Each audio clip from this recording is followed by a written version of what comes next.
Grand 2, ville et campagne. Grand A, des campagnes entre permanence et mutation. Les permanences, c'est ce qui ne change pas, à savoir les paysans vivent toujours sous l'autorité d'un seigneur. On le voit ici avec le château et ses terres propres, la réserve. Cette gravure rappelle les relations traditionnelles entre le seigneur, à gauche, bien vêtu, avec son chien de chasse, et le paysan, à droite, qui est en train de verser ses impôts. En nature, à gauche, le sac de céréales et le panier de fruits, et à droite, la bourse avec des pièces de monnaie. Les permanences, c'est aussi les crises de subsistance, c'est-à-dire les mauvaises récoltes. Le paysan dépend du climat et lorsqu'il y a une mauvaise récolte, le prix du froment, des céréales et donc du pain augmente, les décès augmentent, les naissances baissent. C'est ce qu'on appelle une crise de subsistance.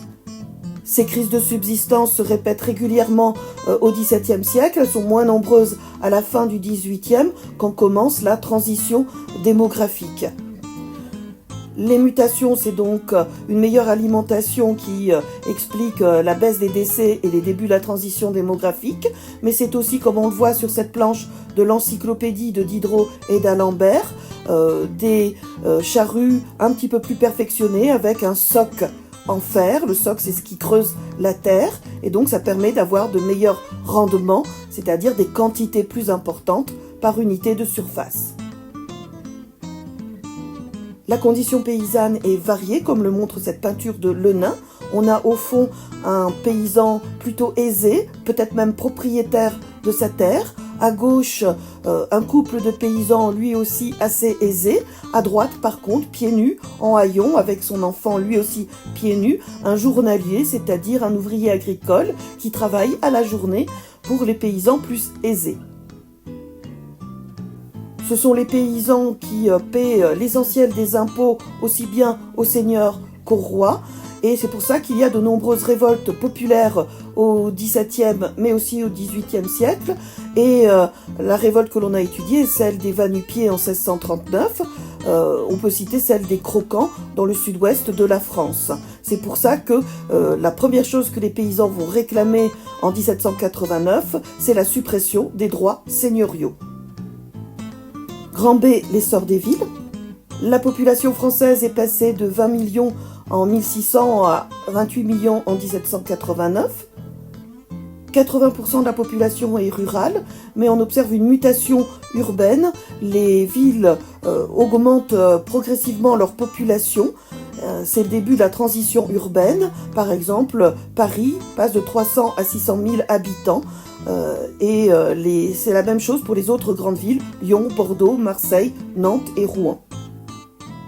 L'urbanisation, c'est l'augmentation de la population, mais aussi le développement de l'urbanisme, c'est-à-dire des immeubles, des routes, des rues, et dans ce qu'on en appelle la voirie. Et on voit ici qu'elles sont déjà bien encombrées. On parle des embarras de Paris, donc déjà des embouteillages de calèches et de chevaux.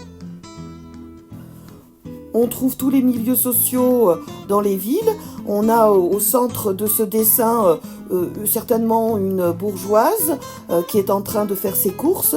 À gauche, une vendeuse qui fait partie donc du petit peuple.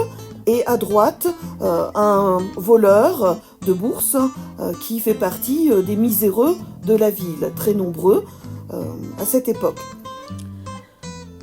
L'urbanisation a essentiellement comme origine le développement du commerce et en particulier du commerce triangulaire.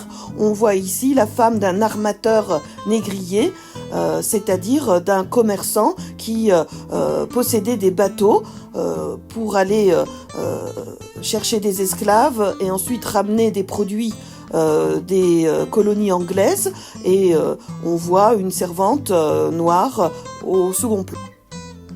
Grâce aux intendants, c'est-à-dire aux représentants du roi, les routes se développent, ce qui permet de faire baisser la durée du voyage. Comme on le voit ici, par exemple de Nantes à Paris, on passe de 10 à 5 heures de temps de trajet et cela permet évidemment le développement du commerce dont on a vu qu'il est à l'origine de ce développement des villes.